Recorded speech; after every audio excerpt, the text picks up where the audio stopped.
সময়টাকে উত্তর পুষ্ট বলা হয়।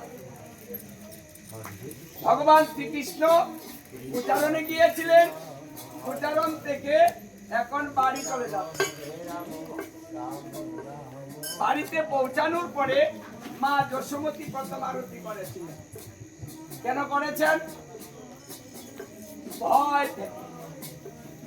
মার মনে ভয়, আমার ছেলে সারাদিন বনে বনে বেরিয়েছে, যদি কোনো কুবাতাস আমার সন্তানের গায়ে লেগে থাকে তাহলে মায়ের বিশ্বাস যে ধূপদীপ দেখালে সেই কুবাতাস দেহ থেকে চলে যাবে, থাকবে। আজকে এই আরতি প্রত্যেকটা পূজা অর্চনা ব্যবহৃত হয়, কারণ এটা ভূত তাড়ানোর জন্য, কুবাতাস তাড়ানোর জন্য মা যশোমতী করেছেন। আমাদের গায়েও কুবাতাস আছে,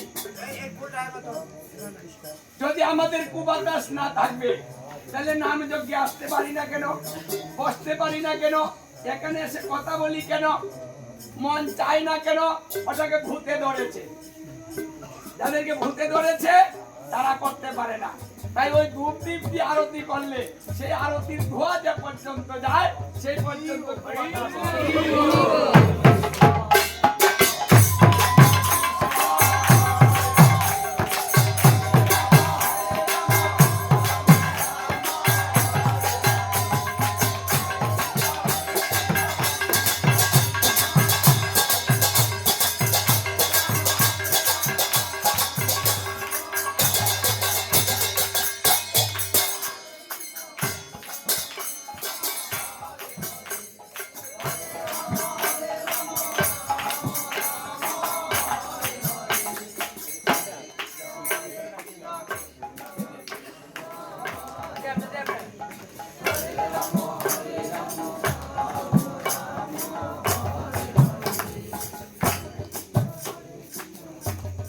আরতির সময়টা যখন আরতি করা হয় তখন আনন্দ, কারণ শ্রীকৃষ্ণ যখন সামনে থাকে তখন মায়ের আনন্দ হয়, যখন সামনে থাকে না তখন বিরহ হয়। এই জন্য আরতির পূর্বে যে সময়টা ওটাকে পূর্বী বলা হয়। এই পূর্বীর সময়টা ভাব, কারণ সারাদিন চলে যাচ্ছে, এখনো আমার গোপালকে দেখতে পাচ্ছি।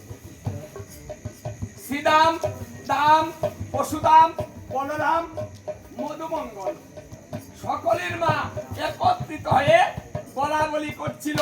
সারাদিন চলে গেল, এখনো বাড়ি এলো না। এই যে ভক্তের আগ্রহ, ভক্তের যখন আগ্রহ হয় ভগবানের তখন অনুগ্রহ হয়।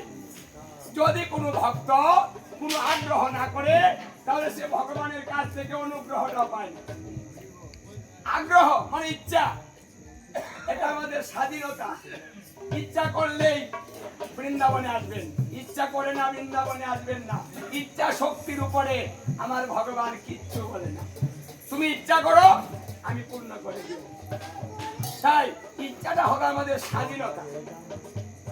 ভগবানের যখন পূর্ণ ইচ্ছা হয় যে আমি এখনো দেখতে পারলাম না, এই যে